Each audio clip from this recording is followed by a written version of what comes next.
by a board or rather a cooperative that they form, that person is a member. Last year, or last parliament, Mr. Speaker, there was a bill that we discussed here, which was the warehousing receipt bill. That warehousing receipt bill, Mr. Speaker, was thought out very well, that we create warehouses where farmers can harvest their product, go sell them, they get a receipt, they tell them, today's market, this is the price. You can either give you this price, or you can wait until the time when we go sell to see how the market will change, and whatever would have earned more than what we are calculating now, we will give it to you as a bonus. We need to borrow from that legislation so that that farmer who has got 2 acres of land can also say, even if I'm to export this product, I will export it myself as a member of this cooperative. I've got a few pointers, Mr. Speaker, which I had raised, which I just want to highlight on them briefly, because I just put my thoughts really quick. Number one, what I don't find in this legislation, although I support it, is on the issue of prioritization of sustainability development of the coffee sector in this country. We need now to demystify further. We need to go to Trans Nzoia and say, do we have a database of all farmers here who are coffee farmers? If yes, we do, anybody else who wants to become a coffee farmer goes through, gets into that database, and is assisted by that cooperative. Number two, we need to ensure, which I'm not seeing here, and the reason why I'm not seeing here, Mr. Speaker, is because of the issue of setting up a board. This agriculture in this country is devolved. The framers of the Constitution were very clear. They want food security. They want sustainability. They want us to be able to develop our agricultural sector. The only way we can develop our agricultural sector, Mr. Speaker, sir, is to ensure that we develop clear guidelines and regulation for coffee production, processing, and marketing from county to county. I'd be very happy if I come to Nairobi or I go to another big show, which we don't do this often, Mr. Speaker, to see coffee from Narok, coffee from Kitale, coffee from Nyeri, coffee from Thika, and people are competing based on that. And those regulations cannot be uniform, in my view, Mr. Speaker. You know, the only time when you make them uniform is if you want to dance to the tune of the IMF, the World Bank, and the outside world that want you to continue feeding them and not really focusing on your own environment. We need to encourage research. I'm happy that this, one of the objects of this bill is to be able to change the Kenya Agricultural Livestock Research Organization to Coffee Research Institute. Yes, let us set up this research. You know, I love that, you know, but can it be informed by the different environments, different? We have seen, Mr. Speaker, coffee houses, you know, being established as big businesses in this country. It started just a few years ago, maybe a decade ago.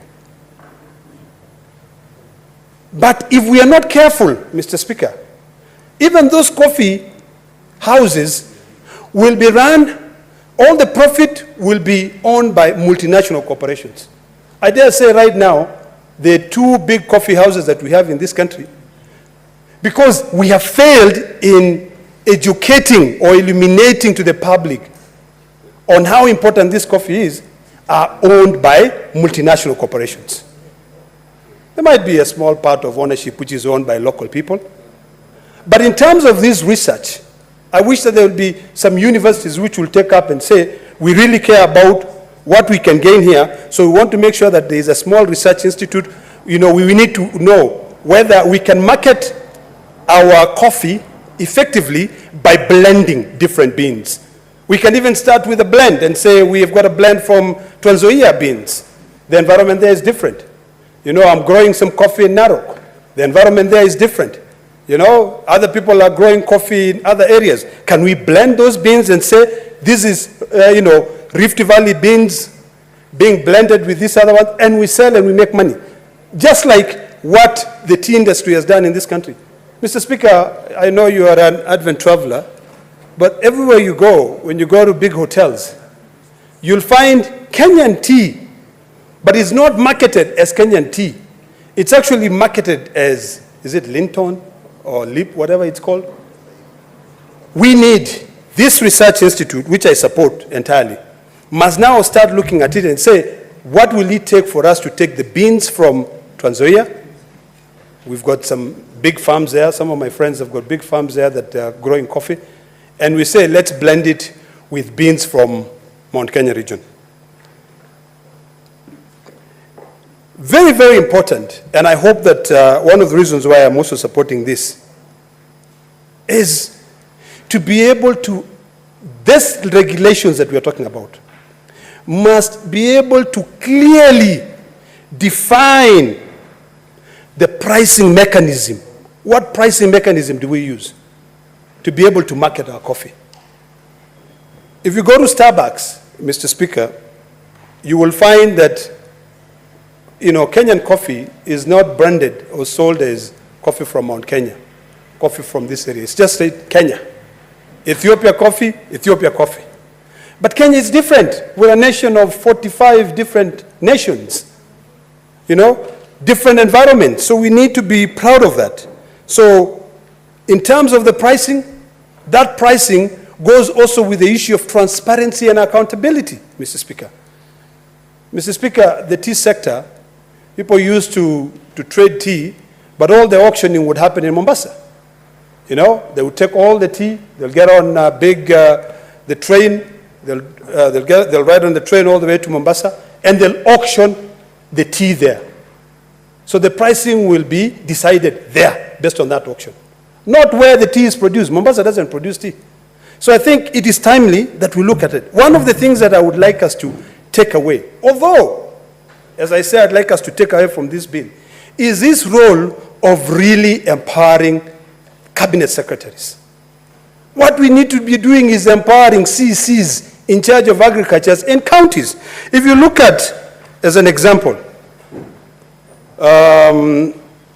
Section 94 of the bill, it says, the cabinet secretary may, in consultation with the board, make regulations prescribing anything that may be prescribed under this act. Why on earth are we giving these cabinet secretaries such powers? Mr. Speaker, I think we need to wake up. And there's normally, as I normally say, we smell the coffee. Agriculture is devolved. Yes, the cabinet secretary formulate policies on different sectors, but we really want to give him so much power such that